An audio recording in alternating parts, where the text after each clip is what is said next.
శుక్లాంబరధరం విష్ణుం శశివర్ణం చతుర్భుజం ప్రసన్నవదనం ధ్యాయేత్ సర్వవిఘ్నోపశాంతయే.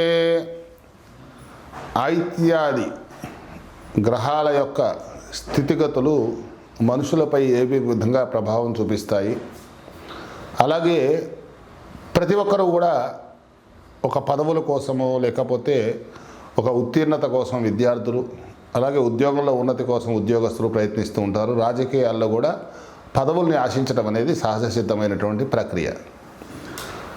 ఇక ముఖ్యంగా మన తెలంగాణ రాష్ట్రంలో ముఖ్యమంత్రిగా ఉన్నటువంటి రేవంత్ రెడ్డి గారి జాతకాన్ని మనం పరిశీలన చేద్దాం ఈరోజు. రేవంత్ రెడ్డి గారు 1969 నవంబరు 8వ తారీఖున మహబూబ్ నగర్లో జన్మించడం జరిగింది. వారి లగ్నం వృషభ లగ్నం, రాశి తులారాశి, నక్షత్రం చిత్తా నక్షత్రం 4వ పాదం.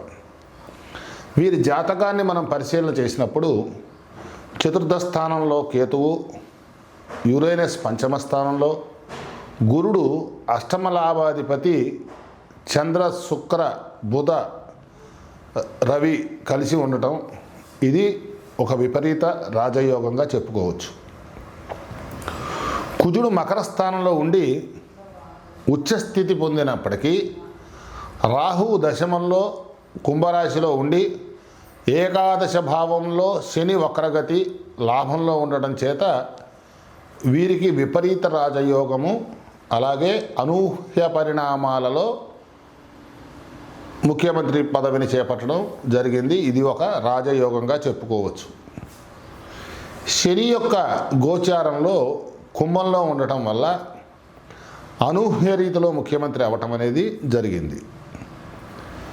ఇక 5/11/2025 నుంచి ఈ సంవత్సరం 2026 నవంబర్ లోపల అంతర్గత అంటే జరగబోయే వాటిలో కానీ కొన్ని సీట్లు రాకపోవడము, లేకపోతే కేంద్ర పరిపాలన వల్ల కొన్ని పరిస్థితుల్లో ఎన్డీఏకి తలొగ్గి రాజ్యపాలన సాగడం అనేది జరుగుతుంది. ప్రస్తుతము కేతు అంతర్దశ బుధ మహర్దశలో జరుగుతూ ఉన్నది. ఈ సంవత్సరం నవంబర్ వరకు కూడా ఈ కేతు అంతర్దశ తర్వాత శుక్రుడి యొక్క అంతరము 2029 వరకు కూడా ఉండటంచే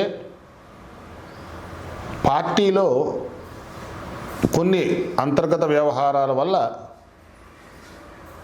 పదవీ విరమణ చేయమని ఎక్కువగా ఒత్తిళ్లు రావటం, అలాగే ఇతరులు కోరడం కూడా జరిగేటటువంటి సూచన గోచరిస్తున్నది. కాబట్టి ముఖ్యంగా వీరు చిత్తా నక్షత్రం కాబట్టి కొన్ని అమ్మవారికి సంబంధించిన యజ్ఞయాగాది క్రతువులో, లేకపోతే రాష్ట్ర సుభిక్షం కోసం చేయవలసిన ప్రణాళికలు, లేకపోతే పరిపాలనా సంబంధించినటువంటి విషయాల్లో కొన్ని మార్పు చేర్పులు చేయటం వల్ల మనుగడని కొంత దాని యొక్క జాగ్రత్తలు తీసుకోవాలని చెప్పేసి సూచించడం జరుగుతున్నది. సర్వే జనా సుఖినో భవంతు, లోకా సమస్తా సుఖినో భవంతు.